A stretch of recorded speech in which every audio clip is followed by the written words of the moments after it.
Au dîner de Thanksgiving, mon cousin s'est levé et a dit « On a voté et tu ne fais plus partie de la famille ». Tout le monde a ri en prenant un selfie sans moi. J'ai commencé à partir, mais ensuite mon grand-père a attrapé le micro et a dit « En fait, c'est elle la seule qui soit du sang ». Un silence mortel a rempli la pièce.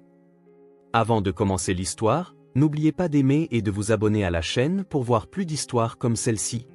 Lors du dîner de Thanksgiving, ma cousine Talia s'est levée devant tout le monde, a levé son verre et a souri comme si elle venait de remporter un prix prestigieux. « Nous avons voté », a-t-elle déclaré assez fort pour que toute la pièce l'entende. « Et Selena, tu ne fais plus partie de la famille. » Pendant une seconde, j'ai cru qu'elle plaisantait. J'ai même ri nerveusement, attendant la chute.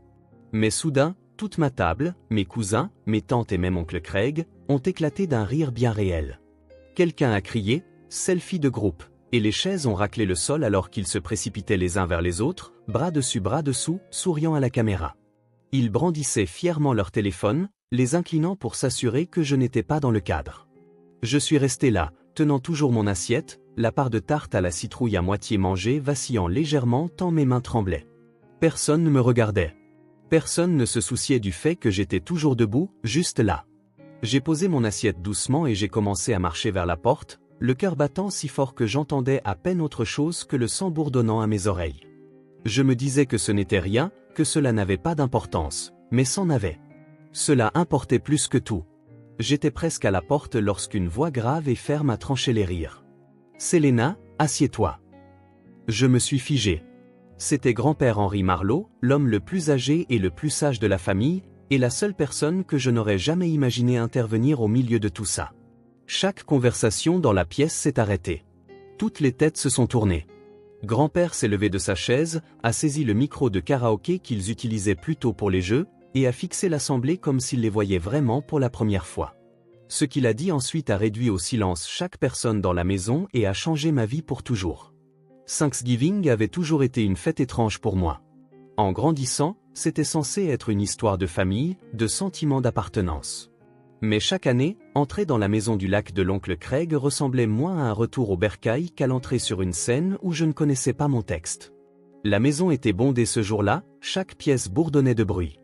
L'odeur de dinde rôtie, de cannelle, de patates douces et de pommes au four imprégnait l'air. Les enfants criaient au sous-sol. Les adultes riaient trop fort autour de bière et de vin. Et chaque personne semblait être à sa place d'une manière que je n'avais jamais tout à fait réussi à l'être.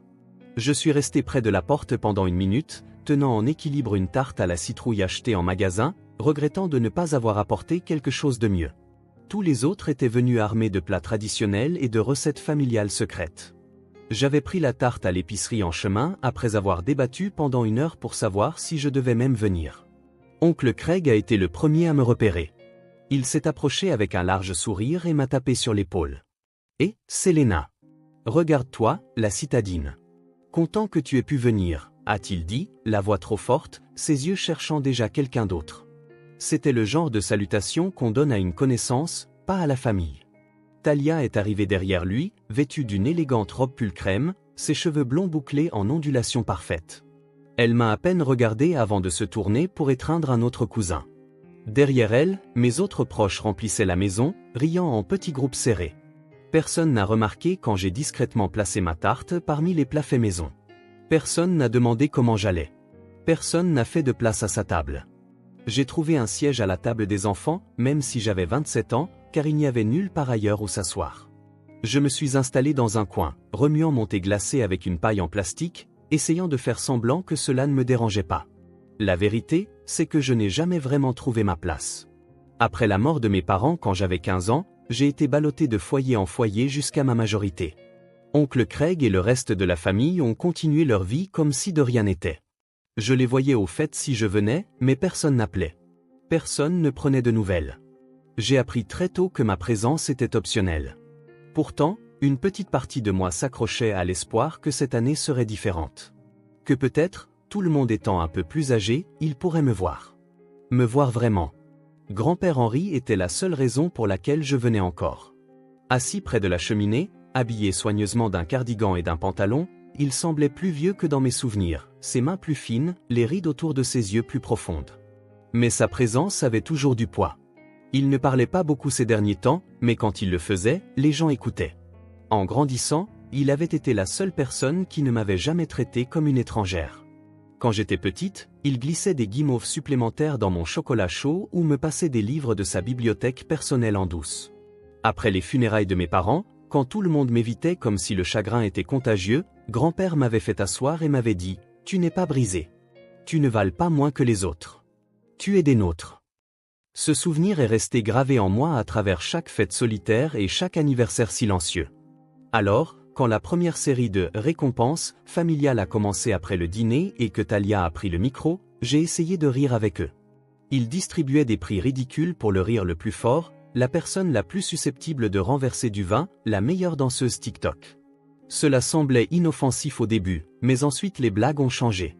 Plus tranchantes, plus cruelles, visant la cousine qui disparaît pendant des mois sans appeler personne, Selena Marlowe. Rire est prix de la vie la plus mystérieuse, parce que personne ne sait ce qu'elle fait comme travail. Encore Selena. Plus de rire. Je sentais la chaleur monter à mon visage. Je me forçais à sourire, à hocher la tête, agissant comme si tout cela était drôle. La vérité, c'est qu'il ne savait rien de moi parce qu'il ne demandait jamais. J'avais un travail. J'avais une vie. Je payais mes propres factures. Je faisais mon propre chemin. Mais rien de tout cela ne comptait dans une famille qui valorisait la performance plutôt que la présence. J'ai jeté un coup d'œil vers grand-père. Il était assis tranquillement, le visage indéchiffrable. Je me disais de rester calme, de rester poli. C'était juste une blague. C'est comme ça qu'il le présenterait. C'était toujours juste une blague. Mais au fond, quelque chose en moi commençait à se fissurer. Et je savais, avant même que la dernière récompense ne soit annoncée, que ce Thanksgiving ne finirait pas comme tous les autres. Il finirait différemment, et ce serait un jour que je n'oublierai jamais. Je suis restée assise, forçant un sourire alors que Talia et les autres continuaient leur remise de prix. Il était désormais évident que le véritable but du jeu n'était pas la célébration, mais l'humiliation. Et finalement, Talia a dit, tenant le microphone pailleté avec une emphase dramatique, « Nous avons l'honneur ultime, le MVP de la famille de cette année. » Mais avant d'annoncer le gagnant, nous avons une petite mise à jour à partager. La pièce s'est légèrement calmée, les gens se penchant en avant sur leurs chaises avec des sourires mi-intéressés. Même les enfants à la petite table se sont arrêtés, sentant que quelque chose allait se passer. Talia a souri et s'est tournée vers moi. « Nous avons fait un vote », a-t-elle dit joyeusement. « Et Selena, tu ne fais plus partie de la famille. » Il y eut une seconde de silence stupéfait, juste assez longue pour que je me demande si j'avais peut-être mal entendu. Mais le rire qui a explosé un battement de cœur plus tard a clairement indiqué que j'avais entendu chaque mot exactement comme il fallait. Les téléphones sont sortis immédiatement. Talia a attrapé sa cousine Jess par le bras, l'entraînant dans un selfie, s'assurant de me cadrer hors de l'arrière-plan. Oncle Craig a passé un bras autour d'un autre cousin, riant bruyamment, criant « Liberté !» Quelqu'un a fait teinter son verre avec une fourchette, appelant à un toast, et d'autres ont poussé des cris de joie. Ils ont tous joué le jeu, prétendant que c'était la blague de l'année. Je suis resté figé sur ma chaise pendant quelques secondes, le bruit autour de moi se brouillant en un rugissement métallique strident dans mes oreilles. Ma poitrine s'est serrée si fort qu'il était douloureux de respirer. Mes mains tremblaient sur mes genoux, mais je me forçais à ne rien montrer. « Lève-toi. Sors. Ne leur donne pas cette satisfaction. » J'ai reculé ma chaise doucement et je me suis levé, lissant mon pull avec des mains tremblantes. Je pouvais sentir la chaleur d'une centaine d'yeux m'effleurer, même si personne n'était assez courageux pour me regarder droit dans les yeux. J'ai laissé la tarte derrière moi, à moitié mangée et oubliée, et j'ai commencé à me diriger vers la porte. Mes bottes claquaient légèrement contre le parquet, le son net contre le bourdonnement sourd des voix derrière moi. Chaque pas semblait plus lourd que le précédent. Je me suis dit que cela n'avait pas d'importance. Je me suis dit qu'ils n'avaient jamais vraiment été ma famille de toute façon. Je me suis dit que j'étais habitué à ça. Mais rien de tout cela n'était vrai. Cela importait plus que je ne voulais l'admettre parce que quelque part au fond de moi, même après tout, j'avais encore espéré quelque chose de mieux. J'avais encore cru qu'il pouvait y avoir une place pour moi à cette table. Au moment où j'ai atteint la porte d'entrée, mes mains tremblaient tellement que j'avais du mal à décrocher mon manteau du porte-manteau. J'ai cligné des yeux pour retenir les larmes qui montaient, furieuse contre moi-même de m'en soucier autant. Furieuse qu'il puisse encore me faire sentir si petite avec rien de plus que quelques mots cruels. J'ai attrapé mon manteau, enfilé un bras dans une manche et tendu la main vers la poignée de la porte. C'est là que je l'ai entendu. Selena, assieds-toi. La voix était tranchante, impérieuse et totalement inattendue. Je me suis figé, ma main planant toujours au-dessus de la poignée. Un instant, j'ai cru l'avoir imaginé, que mon cerveau me jouait des tours par désespoir. Mais quand je me suis retourné, il n'y avait aucun doute sur qui avait parlé.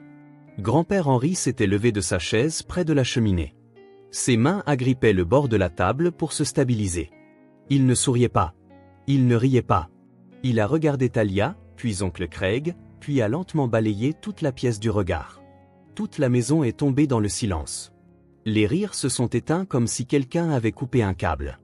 Même les enfants se sont figés, sentant que ce qui était drôle un instant plus tôt ne l'était plus du tout. Oncle Craig a essayé de briser la tension avec un rire forcé. « Papa, c'était juste une blague. Allez, détends-toi. C'est Thanksgiving. » Grand-père n'a même pas cligné des yeux. Il s'est penché et a arraché le micro de karaoké de la main surprise de Talia. Ses doigts tremblaient légèrement, mais sa voix était ferme lorsqu'il a parlé à nouveau. « Ça suffit. » Le mot a claqué à travers la pièce comme un fouet. Je suis resté figé près de la porte, le manteau à moitié enfilé, le cœur martelant mes côtes. Pendant une fraction de seconde, j'ai voulu courir. Je voulais m'échapper avant que l'humiliation ne devienne pire. Mais quelque chose dans les yeux de grand-père m'a cloué sur place. Il n'allait pas m'humilier. Il s'apprêtait à dire quelque chose qu'aucun de nous n'oublierait jamais. Je suis resté immobile près de la porte, mon manteau serré dans mes mains, fixant grand-père Henri. Tous les yeux de la pièce étaient rivés sur lui aussi, bien que personne n'osât dire un mot. Grand-père ne s'est pas précipité. Il a ajusté le micro avec un mouvement lent et délibéré et a attendu d'avoir toute l'attention de la salle. Même les sons les plus infimes, quelqu'un bougeant sur sa chaise, une fourchette glissant contre une assiette, semblaient trop forts dans l'épais silence qui avait englouti la maison. Il semblait plus vieux que dans mes souvenirs, mais il n'y avait aucun doute sur l'acier derrière sa posture. Son dos était droit, son menton levé, ses mains stables maintenant qu'elles avaient quelque chose d'important à quoi se tenir. « Vous pensez que ce que vous avez fait était drôle ?» a-t-il dit, la voix nette et claire. « Vous pensez que se moquer de la famille vous rend malin ?» Talia a ouvert la bouche pour répondre, mais grand-père a levé une seule main, paume vers l'extérieur. Elle l'a refermée tout aussi vite. Il s'est tourné légèrement vers moi. « Selena, pose ce manteau. Tu ne pars pas. » J'ai dégluti difficilement. Mon premier instinct était toujours de fuir. Je ne voulais pas rester. Pas après la façon dont il m'avait humilié, mais quelque chose de plus profond, quelque chose ancré dans chaque moment où grand-père m'avait fait me sentir vu et aimé, m'a fait baisser les bras. J'ai drapé le manteau sur une chaise voisine et je suis resté là où j'étais, le dos droit, le cœur battant dans la poitrine. Grand-père a reporté son regard sur la famille. Sa voix s'est faite plus forte. « Asseyez-vous tous » a-t-il ordonné. Les chaises ont raclé le sol alors que les gens obéissaient. Même oncle Craig a marmonné dans sa barbe et s'est laissé tomber sur une chaise près du comptoir de la cuisine. Une fois la pièce redevenue calme, grand-père a parlé. « Vous avez voté pour l'exclure de cette famille » a-t-il dit lentement. « Vous avez ri. Vous l'avez traité comme une blague. Mais laissez-moi vous dire la vérité, et vous feriez mieux d'écouter attentivement. » Ses yeux ont balayé la pièce, mettant quiconque au défi de l'interrompre. Vous n'êtes pas ses juges. Vous n'êtes pas ses gardiens. Parce que si nous parlons de vraie famille, de sang, de l'origine de cette famille, alors il n'y a qu'une seule personne dans cette pièce qui porte le vrai sang des Marlowe. Il m'a pointé du doigt. Selena. Le choc a frappé la pièce comme un coup physique. Un murmure sourd a parcouru les tables. Quelques tantes ont échangé des regards confus. La bouche de Talia s'est ouverte et fermée, mais aucun son n'en est sorti. Oncle Craig s'est penché en avant, le front plissé. « Papa, de quoi tu parles ?» Les yeux de grand-père se sont plissés. « Tu penses tout savoir, Craig ? Tu penses que garder des secrets les fait disparaître ?» Il a pris une inspiration, stable et lente. « Quand tu étais bébé, nous t'avons adopté. Ta mère et moi t'avons aimé comme le nôtre parce que tu étais à nous de toutes les manières qui comptaient. Mais la vérité est que tu ne portes pas la lignée des Marlowe. Nous ne l'avons jamais dit à personne parce que cela ne nous importait pas. Tu étais à nous. Tu es toujours à nous. » La pièce a tourné autour de moi. J'ai agrippé le dossier de la chaise devant moi pour rester debout. Grand-père a continué. Le père de Selena, mon fils Nathaniel, était mon seul enfant biologique. Il lui a transmis cette lignée. Elle est la dernière véritable Marlowe par le sang assise dans cette maison. Silence de mort. J'ai regardé autour de la pièce. Les gens qui s'étaient moqués de moi quelques minutes plus tôt fixaient maintenant leurs assiettes, leurs verres, le sol, n'importe où sauf moi. Talia se tenait raide à côté de sa chaise, le visage pâle. Pour une fois, elle n'avait rien à dire.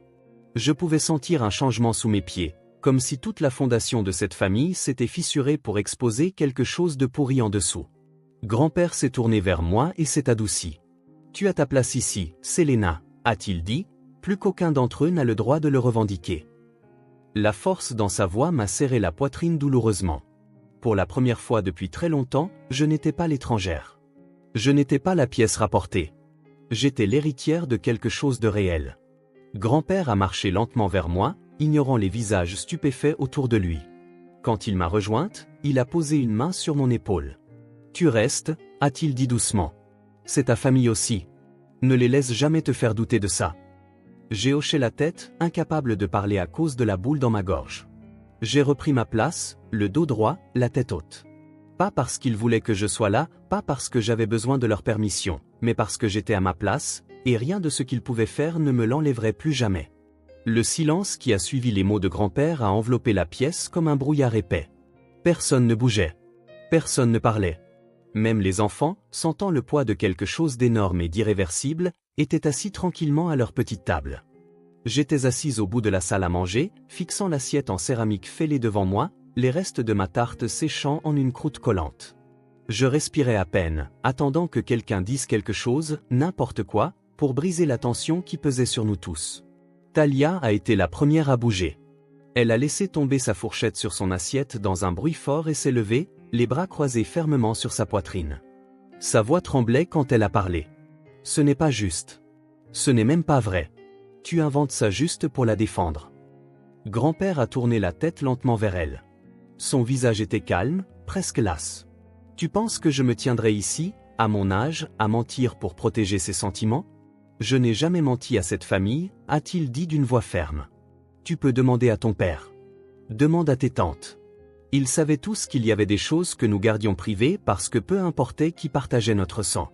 Nous nous aimions quand même. » Il s'est tourné vers oncle Craig, qui regardait la table, la honte écrite sur son visage. « Cela n'a jamais eu d'importance pour moi jusqu'à aujourd'hui, » a dit grand-père en secouant la tête. « Jusqu'à ce que je vous voie tous vous liguer contre une jeune femme qui n'a rien fait d'autre que de venir année après année, espérant un peu de gentillesse. » Talia est devenue rouge écarlate.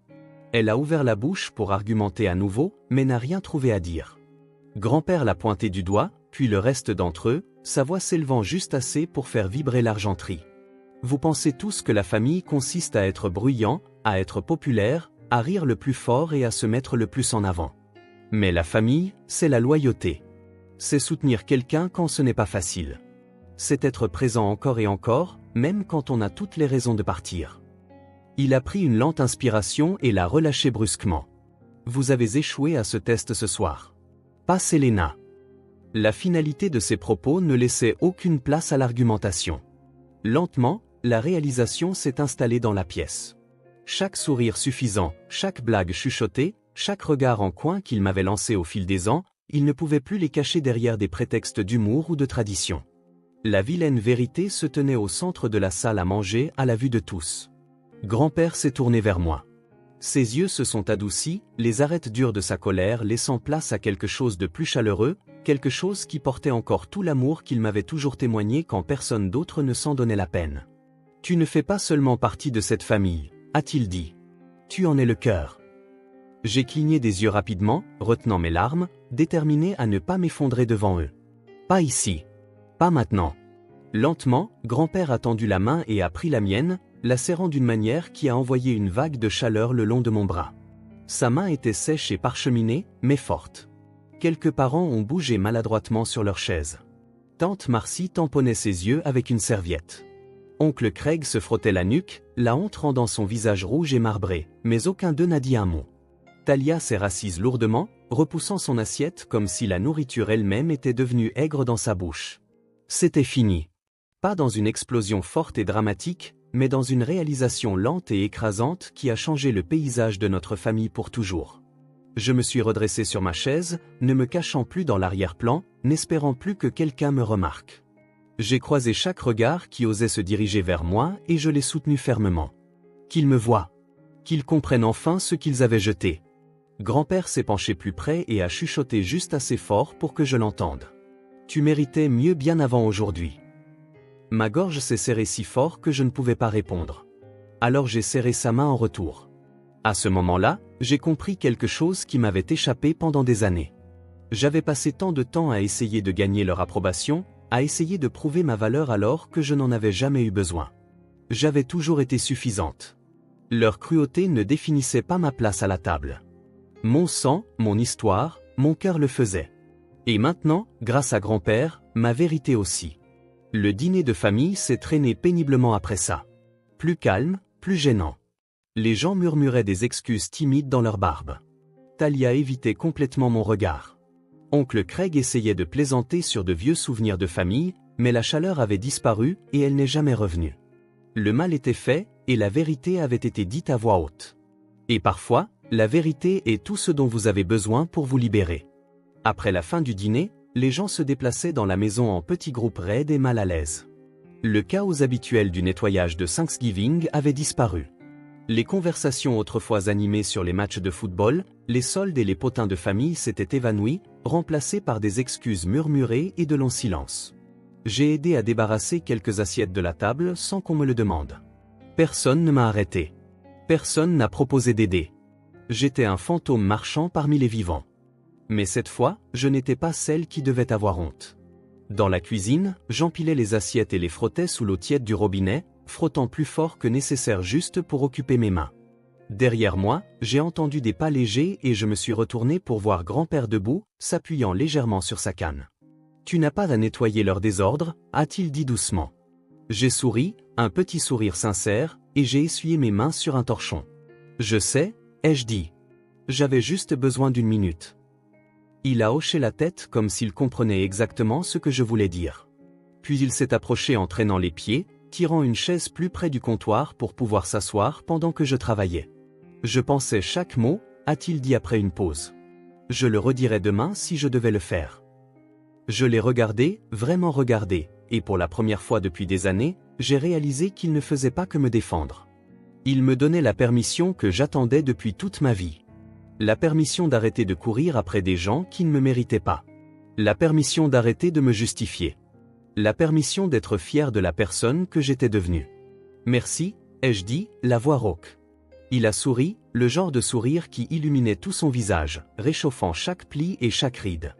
Tu as toujours été plus famille que tous réunis, a-t-il dit. Tu es restée gentille. Tu es restée forte. Cela compte plus que le sang, mais il s'avère que tu avais les deux. J'ai posé la dernière assiette et je me suis assise à côté de lui, laissant le silence s'installer entre nous. C'était un bon silence, rempli de compréhension au lieu de jugement. Au bout d'un moment, oncle Craig a erré dans la cuisine, les mains enfoncées profondément dans les poches de son jean, le visage rouge de gêne. Il a ouvert la bouche, l'a refermée, puis a finalement dit « Selena, je suis désolé. Nous n'aurions pas dû. C'était stupide. » J'ai hoché la tête une fois. Je n'avais pas besoin de ses excuses. Je ne portais plus le poids de ses erreurs. Je sais, ai-je dit simplement. Il a bougé maladroitement, puis s'est tourné et est parti sans attendre le pardon. Grand-père a gloussé doucement. Tu as géré ça mieux que je ne l'aurais fait, a-t-il dit. J'ai souri à nouveau, cette fois sans amertume. La vérité, c'est que je leur avais déjà pardonné bien avant ce soir. Pas parce qu'ils le méritaient, mais parce que je refusais de porter leur cruauté avec moi plus longtemps. J'avais passé trop de temps dans ma vie à essayer de mériter un amour qui n'était jamais le mien à gagner. C'était fini. Alors que la soirée touchait à sa fin, j'ai aidé grand-père à mettre son manteau et je l'ai accompagné à la voiture. Les étoiles étaient sorties, éparpillées dans le ciel noir, et le froid mordait ma peau alors que nous nous dirigions vers l'allée. Avant de monter sur le siège passager, grand-père s'est arrêté et s'est tourné vers moi. « Tu vas t'en sortir » a-t-il dit. « Mieux que ça. » Je l'ai serré fort dans mes bras, sentant la fragilité de sa silhouette contre la mienne, et j'ai chuchoté « Je t'aime. » « Je t'aime aussi, gamine » a-t-il dit en me tapotant le dos. Quand je suis finalement monté dans ma propre voiture et que j'ai démarré le moteur, je suis resté assise un moment, les mains posées sur le volant, regardant mon souffle embuer le pare-brise. Pour la première fois depuis des années, je ne ressentais pas cette solitude douloureuse et rongeante qui s'accrochait à moi après chaque réunion de famille. Je me sentais légère. Je me sentais forte. j'ai réalisé que l'appartenance n'avait jamais été quelque chose qu'il pouvait donner ou reprendre. Elle avait été en moi tout le temps, attendant que je la revendique. En m'éloignant de la maison du lac, j'ai repensé à ce que grand-père avait dit. La famille, ce n'est pas ceux qui rient de vous quand vous tombez. C'est ceux qui s'assoient à vos côtés quand vous ne pouvez pas vous relever. C'est ceux qui vous rappellent que vous avez toujours été suffisant. Ce soir-là, j'ai arrêté d'attendre une place à la table de quelqu'un d'autre. J'ai commencé à construire la mienne. Et je me suis promis que quiconque s'y assiera n'aura jamais à se demander s'il est désiré. Il le saura, tout comme je l'ai enfin su. Si cette histoire vous a touché, si vous vous êtes déjà senti comme l'étranger à votre propre table familiale, j'espère que vous savez maintenant que vous n'êtes pas seul. Vous méritez d'être aimé. Vous méritez d'être choisi, pas juste toléré. Si vous vous êtes reconnu dans cette histoire, s'il vous plaît, mettez un j'aime à cette vidéo. Cela aide vraiment plus de personnes qui pourraient avoir besoin d'entendre ces mots aujourd'hui à la trouver. Partagez-la avec quelqu'un qui compte pour vous. On ne sait jamais qui pourrait avoir besoin de se rappeler qu'il suffit tel qu'il est. Laissez un commentaire ci-dessous et dites-moi, avez-vous déjà vécu un moment où vous avez réalisé que vous n'aviez pas à continuer de vous battre pour des gens qui ne se battraient pas pour vous? J'adorerais entendre vos histoires. Et si vous voulez plus d'histoires vraies sur la résilience, la guérison et le fait de trouver sa voie, assurez-vous de vous abonner à la chaîne. De nouvelles vidéos arrivent chaque semaine et j'adorerais que vous fassiez partie de cette communauté. Merci d'avoir regardé, d'avoir écouté et d'être là. Vous comptez.